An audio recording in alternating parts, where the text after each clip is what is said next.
Happy வணக்கம். இந்த ஓட்டு போடுறது ஏன் ரொம்ப எசென்சியல், இன்றியமையாது, நம்மளோட கடமை அப்படின்னு சொல்கிறாங்க அப்படின்னா, இப்போ ஃபார் எக்ஸாம்பிள் நம்ம இந்தியா 1947 சுதந்திரம் வாங்கிடுச்சு. அது எல்லாருக்குமே தெரியும். ஓகேப்பா, நம்ம கான்ஸ்டியூஷன், அதாவது அரசியல் எழுதியிருப்பாங்கள்ல, அம்பேத்கர், நிறைய பேர். ஓகேப்பா, கேஎம் முன்சி சொல்லிட்டே போகலாம். ஓகேவா, அவங்களோட ஆசை என்ன அப்படின்னா, நம்ம கண்ட்ரி இண்டிபெண்டாக இருக்கணும், எந்த கண்ட்ரியும் சார்ந்து இருக்கக்கூடாது, அப்புறம் நமக்குன்னு தனியாக ஒரு அடையாளம் வேணும் அப்படிங்கிறது தான். ஸோ அதுக்காக அவங்க உருவாக்கினது தான் அந்த அரசியலமைப்பு.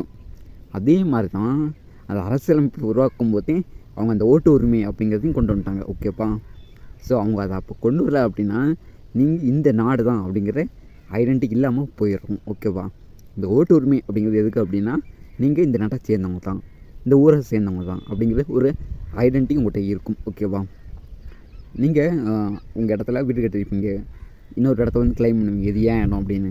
ஸோ அந்த மாதிரி கிளைம் பண்ணுறதுக்கு, உரிமை கொண்டாடுறதுக்கு உங்களுக்கு சுதந்திரம் தரது எது அப்படின்னா அந்த ஓட்டைடி தான். ஓகேவா, ஸோ அப்புறம் உங்களோட வளர்ச்சி, முன்னேற்றம் எல்லாமே அந்த நீங்கள் ஓட்டு போடுறீங்களே, ஓட்டு போட்டு கட்சிக்கு யார் வராங்களோ, அரசியலுக்கு யார் வராங்களோ அவங்கள பேஸ் பண்ணி தான் உங்களோட க்ரோத் இருக்கும். ஓகேவா, ஸோ அதுக்காக தான் இந்த ஓட்டை ரொம்ப ரொம்ப முக்கியமானது, குரூசியல்னு சொல்கிறாங்க.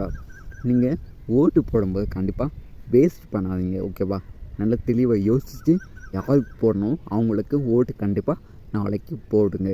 Okay friends, thank you.